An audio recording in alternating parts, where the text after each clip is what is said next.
All right, welcome back to another episode of the More Than Outdoors podcast, the podcast where we talk about the people, places, and passions that drive Maine's outdoor recreation economy.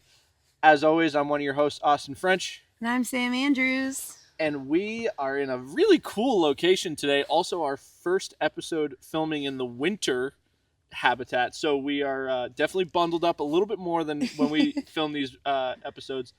And you also may notice we are in some extremely comfy, cozy chairs today. Thank you to our friends down at Eno Hammocks for supporting the podcast, jumping in as our first brand partner. So huge shout out to them. Make sure you check them out. We'll have their links in the show notes as well. But today we're joined by a guest who I was very fortunate to meet a little over a year ago now. And it's caused a lot of really cool conversations around just outdoor rec in general and how we're getting people engaged with this overall community. And we got a pretty cool event coming up. So Patrick, thank you so much for coming on the podcast. And for those of you who are in the audience and maybe don't know who you are, like, who are you? What do you do? Yeah, so I'm Patrick Guerette. I'm the Chief Operating Officer at the AYCC, the Alfond Youth Community Center in Waterville. We also we're at Camp Tracy, our camp property, and which is the new home of an event that I started a little over 13 years ago now, the Maine Pond Hockey Classic, which has been a really fun passion project of outdoor recreation and sport in Maine. That's awesome. Thanks for braving the cold with us today. Yeah, Oh, yeah, no, you never know. It's actually it's a super nice day. I looked at the forecast before and I was like, it's gonna be a little windy, but it's perfect. No wind, good temp, and we have the ice behind us that the tournament will be on. We'll get into that a little bit more in the podcast. Everybody who's getting ready for the tournament, start to figure out your home field advantage here a little bit. But one thing we love to start all of these episodes with, because I think it's always really unique in terms of understanding just how people got involved with outdoor rec in the first place. So, what was sort of like your origin story? How did you get involved in the outdoors? All that kind of stuff. It's two parts. So the first part is as far as like outdoor recreation. I grew up in ruralish pockets of Maine, like kind of, again, Waterville's not rural, but I was in Waterville, but all over central Maine. Spent some time in Heartland and Norwich Walk. It had access to trails and backcountry, cross-country skiing, ponds, and just would take off for hours in the woods and kind of explore. So that was kind of like from a passion level. And I've always been a runner, so I love trail running. That's kind of my bread and butter. But for like professionally, it's actually not the best story. I got caught drinking in college and had to do some volunteer work and actually volunteered at the Maine bound sale up at UMaine. And that's where I started meeting some recreation colleagues and then got involved more in campus recreation. So it like turned a negative, put it into a positive. So yeah. That's so funny. So everything happens for a reason. Yeah. Hey, Maine bound was there to pick you up when you were in a down moment. So it's all good. Yeah. It's all good. Very cool. Very cool. That's great. How long have you been working for Camp Tracy? And I've been from this area originally. I moved back about a little under 14 years ago. Started working at the AYCC and doing youth fitness. That was actually the role that brought me back, and then it turned into helping develop a rentals program for our ropes course here at Camp Tracy and doing like team building retreats, which then just kind of my role evolved in the first 5 years that I was at the AYCC into eventually operations and COO. So. Cool. Wow.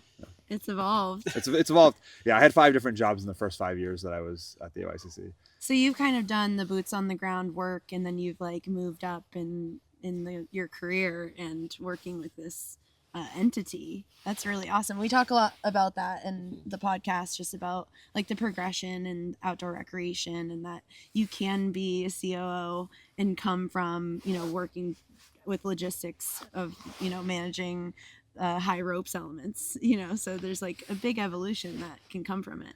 Yeah, I think like when I think of like advice for any person looking into recreation and outdoor, I know the field is kind of emerging in Maine, and outdoor recreation has always been very like people move here for outdoor recreation, but there's more and more like career development opportunities. People see that as an industry, and I think again, 10 years ago, there was less opportunity than there is now. There's a lot more opportunity for like the students that are in your programs, people that are watching the podcast. But I think really being open to opportunity, because it might not be something, you might have to like cobble together a few things to make it work if you're really passionate about it. So we have some staff that work here at camp. It's not a full-time year-round job, but they find other things that kind of fill the rest of the year to make it work, because they're passionate about it, so yeah, if you're able to kind of do things that you're passionate about, then you should pursue it. Yeah, and you tend to usually be able to figure the things out when you're chasing the thing that you're really passionate about, right? Because you're willing to just put in that like little extra piece of effort that that maybe somebody else wouldn't. And I know like for us on the university side, like that's something that like I know I'm very conscious of when I'm having conversations with all of these different organizations across the recreation sector, of like okay, hey, we get it that like sometimes the students in these situations are coming into positions where they're fulfilling very clear seasonal needs, because we have our crazy high volume seasons, and then we have others that maybe we're trying to diversify that portfolio a little bit, but we're not totally there. And so working with those employers of understanding where do those partnerships exist where people can really start to look at, hey, I might work here for 6 months and I might bounce over to this other employer that there's a really strong connection between these two, so like looking at those opportunities as well. Because to your point, that might be that sort of transitionary period that all of a sudden you're getting that many more eyes on you. And all of a sudden, as long as you're doing your job effectively and you're performing well and all those things, like those are the pieces that get noticed, and then all of a sudden you find that opportunity of like, boom, now I'm in that full-time role with whatever organization that I'm with, and those things make a difference. Yeah. And we'll talk a little bit today about like what we've built out here at Camp Tracy. Like, when I started here, there was no camp director. Now we have a camp director. We also are going to be adding an assistant camp director position in this next budget cycle. That wasn't, so 2 full-time positions in the last 10 years that didn't even exist in outdoor recreation.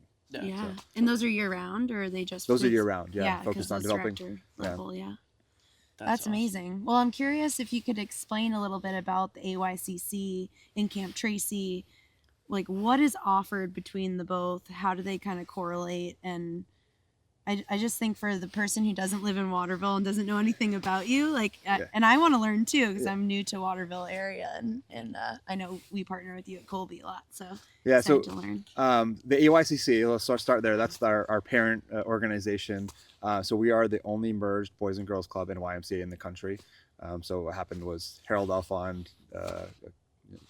3 decades ago, both the Boys and Girls Club in Waterville and the YMCA were looking to build new facilities. Harold, I guess, came to the boards and said, I'd like to build one facility. I'd like you guys to partner and figure this out to do. And the rest is kind of history from there. Part of what came over to that organization, like the AYCC as it was formed, was Camp Tracy, which was a Y camp that has existed since the 1960s. And so that was, it looked a little different then. It was, I think a couple of shacks and a trail down to the waterfront for kids to go swimming.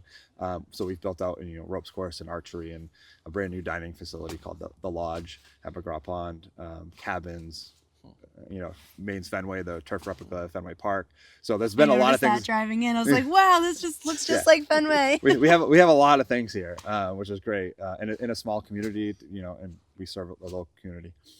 And then, so for summer camp, we have our day camp Tracy program here, and we have what we call New England sport camps. So that's really a blended experience of, it's a 50 to 60% of the day is spent developing sports skill, and then we provide time. It's our age bracket we're serving with that is kind of an 8 to 13, 14, and it's kids that they could play sports all day, but we don't want to burn them out. We want them to experience the sport, develop some skill, and have fun with their friends and peers, and try archery, try the ropes course, get out boating, and have a traditional camp experience. So our model is kind of high quality instruction with a traditional sporting experience, and so that's what we've kind of built up. There's a lot of traditional overnight camps in Maine, so to set ourselves apart with the leveraging what we have as far as Maine's Fenway, we have baseball camps, we have softball camps. Having those turf fields allow us to have high-end, like, quality sport programming.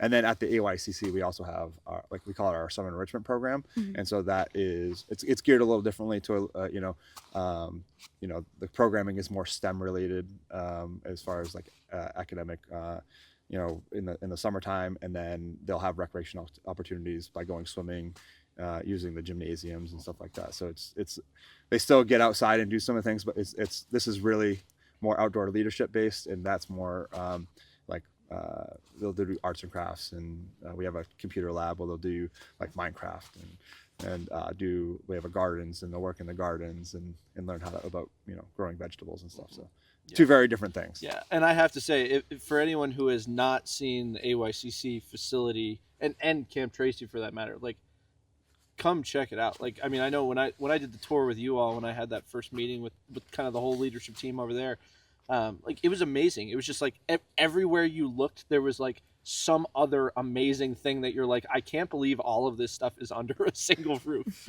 Like, it's really, really impressive.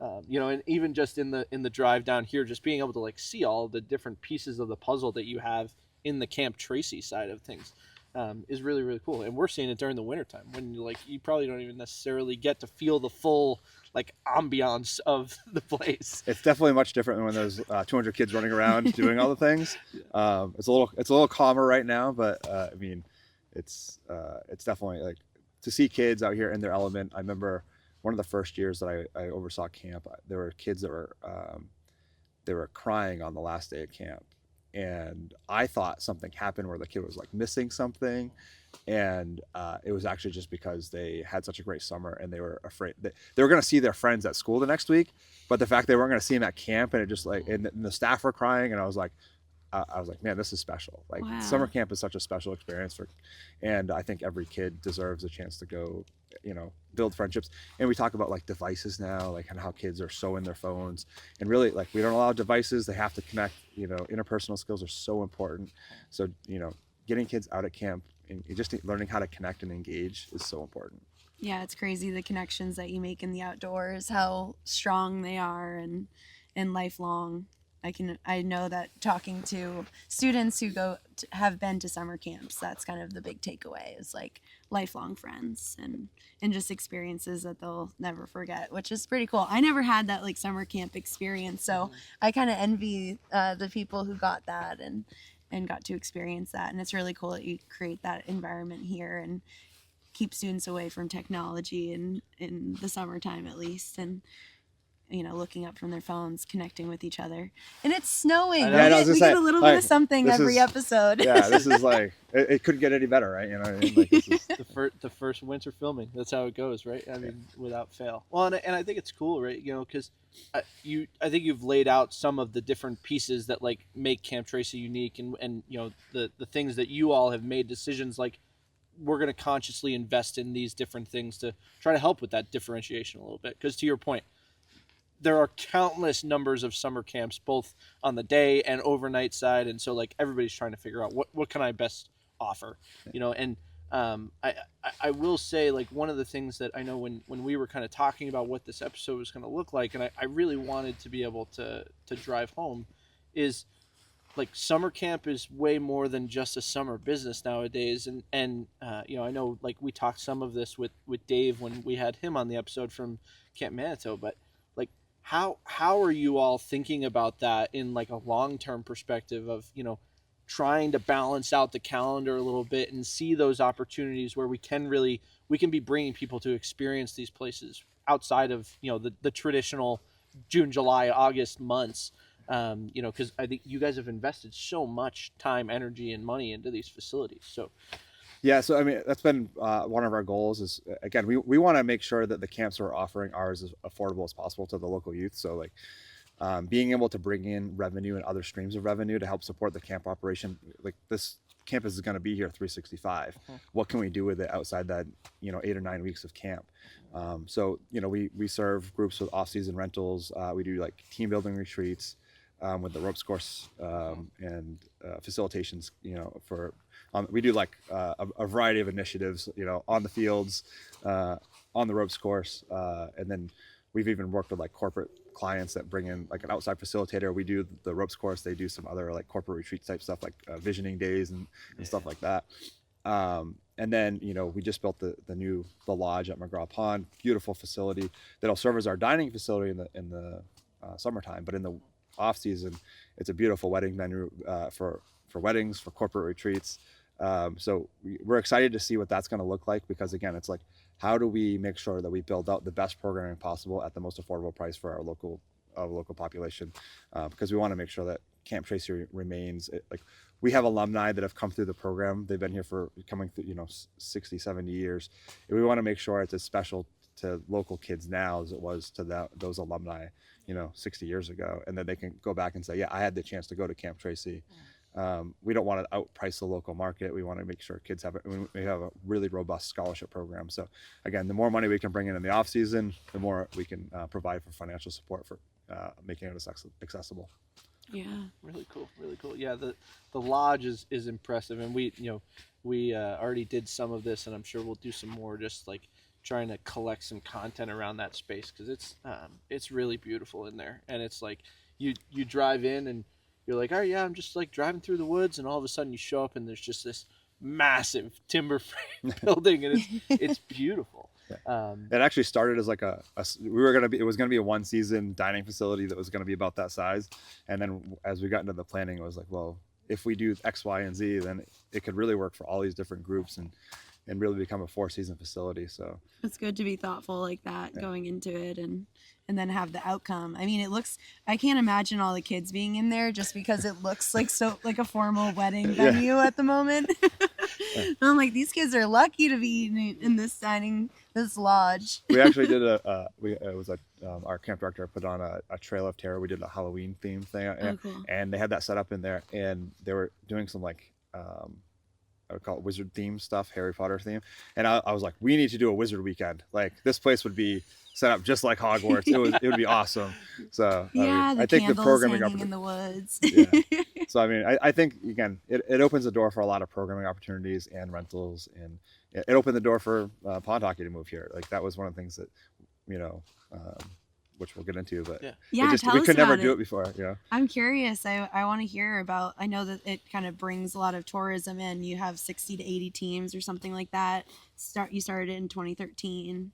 Yeah. So actually, when I first started at the AYCC, I met with the CEO, and we were brainstorming, and he said, hey, do you have any ideas for fundraisers we could do at Camp Tracy?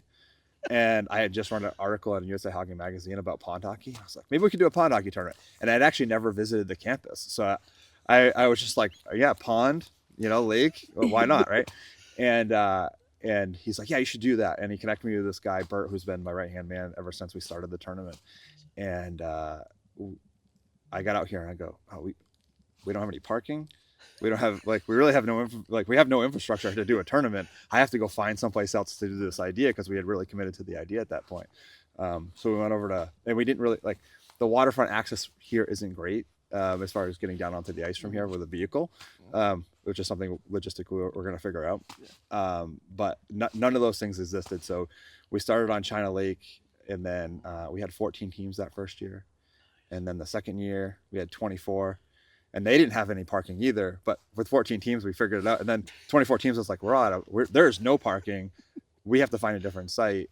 And then I was looking all over. We ended up going to the New England Music Camp, or Snow Pond Center for the Arts, for the last 10 years or 11 years. And they've been a great venue. They had a lot of parking and infrastructure. They were a great host. But then when we built this, it was kind of like, it's coming full circle. It was really originally intended to be here. It's our facility. It allows us to really focus on kind of the winter development out here, and showing that showcasing that Camp Tracy can be a winter venue as well.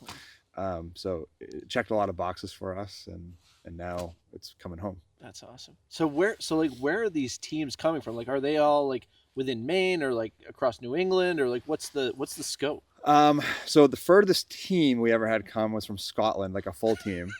And then we have teams come from Canada. We have teams come up from the Carolinas, players from Michigan. We've had a guy come from Hawaii a couple of years in a row. The furthest player is Australia. So people come from all over the globe at this point. And they're just looking for, again, not everybody gets to go out and skate on a pond. It's something I think we as New Englanders or Northern Americans take for advantage, take for granted that, we can go out and skate on ponds in the wintertime. But, we have people that grow up playing hockey only on a rink. Yeah. And they're like this nostalgia of being out and skating on the pond. I don't know, it's just great. There's no boards. The puck can go forever if you. So it's just a unique experience, and it's a really I don't know. I think we were talking about like building connection, So it's it's not like going to a rink and putting on all the equipment and a coach telling you what to do. It's you show up and you put your stick in the middle and people divide up the teams, and it's just playing and having fun for hours. And I think that's something that as adults that grew up playing that way, it's fun to connect back to that inner child and experience the game that we loved growing up. Yeah, totally. That's really cool. When is that? So you have it coming up in February? Yeah. So this is the first year we're going to do 2 weekends. So February 6th, 7th, and 8th is our adult weekend. And we've been trying to branch out. We've done youth clinics and stuff like that. Now being in our own venue, we're like, why don't we try to do a youth weekend? So we're at the youth center. Yeah. So it's the 13, 14, 15 weekend, or 14 and 15. We're doing a youth tournament for the first time ever. Cool. And trying to, again, bring kids out here because they're playing on rinks all the time now. So we want to get them on the ponds and have some fun with it and build some connection, and it's affordable. The team fees, like we're doing half the cost of the adult tournament for the youth tournament because we're here for the kids. Yeah, totally. So yeah, I'm excited to see what that turns into because I have no idea. And so if you have a youth team, sign up. Yeah, come check it out. And you don't have to be playing hockey either. Like it's you don't have to be in a formal hockey program. You could just want to skate.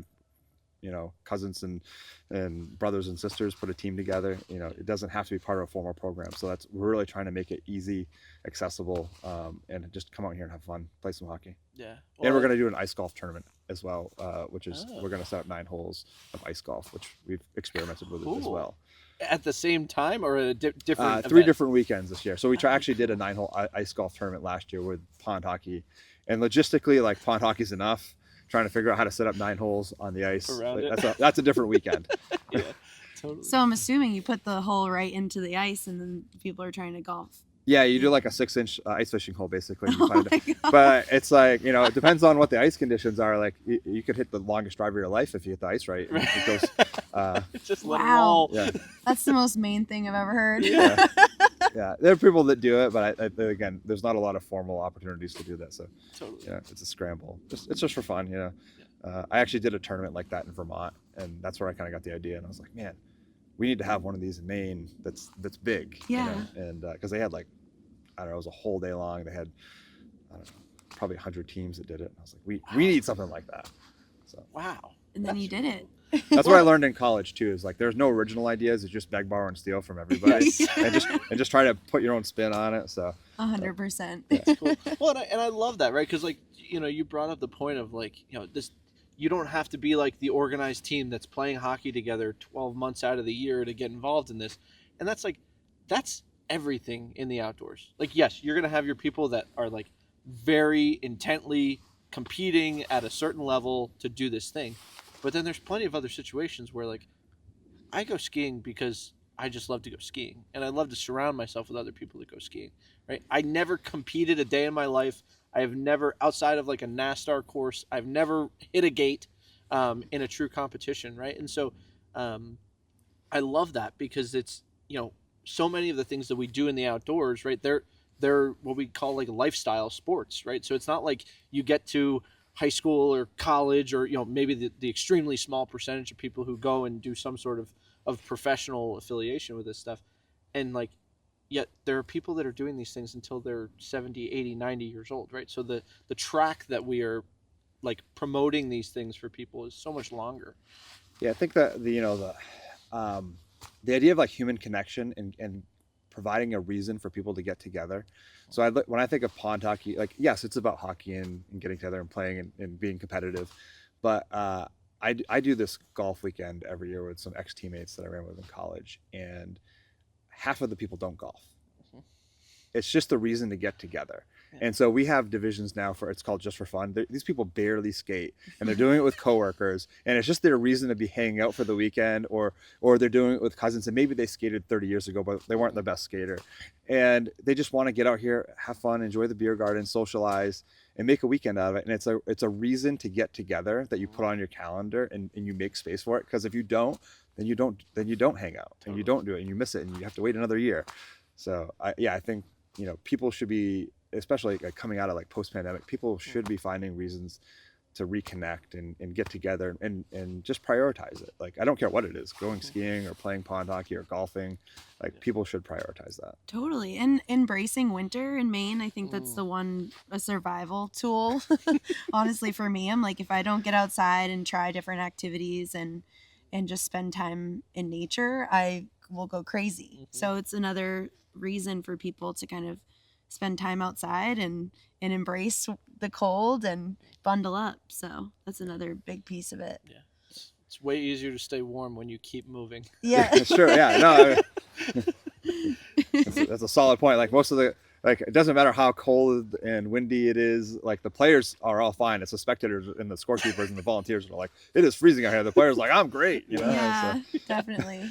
That's awesome.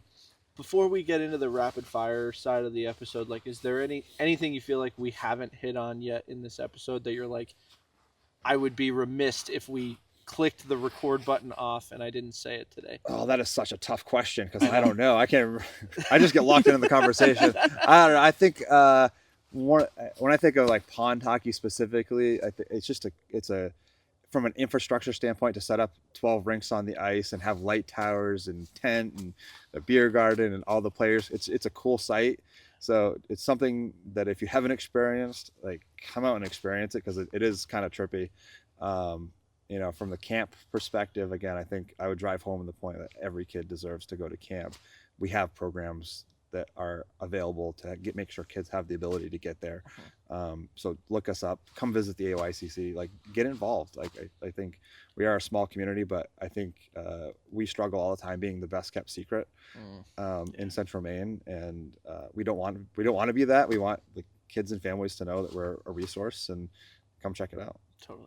That's awesome. We will definitely, it's on our calendars to try to be back here for when the actual tournament happens, so we can experience it in full bore, and hopefully get some extra content for you guys out there to see what it's like. Because maybe you're not able to make it this year, but if we can tell you about it now all of a sudden, maybe next year you already have it on your calendar, and that other thing that was probably less important anyway just gets blown right off the calendar. I had some Bud Light execs a couple of years ago that they've come to the thing, and they were rooting for their team not to make it to the Super Bowl so they could say, I'm going to this event instead of the Super Bowl.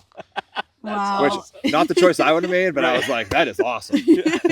That's awesome. It's a Super Bowl in its own way in Maine. I guess I get to go to the Super Bowl every couple of years, so it's maybe less exciting. But totally.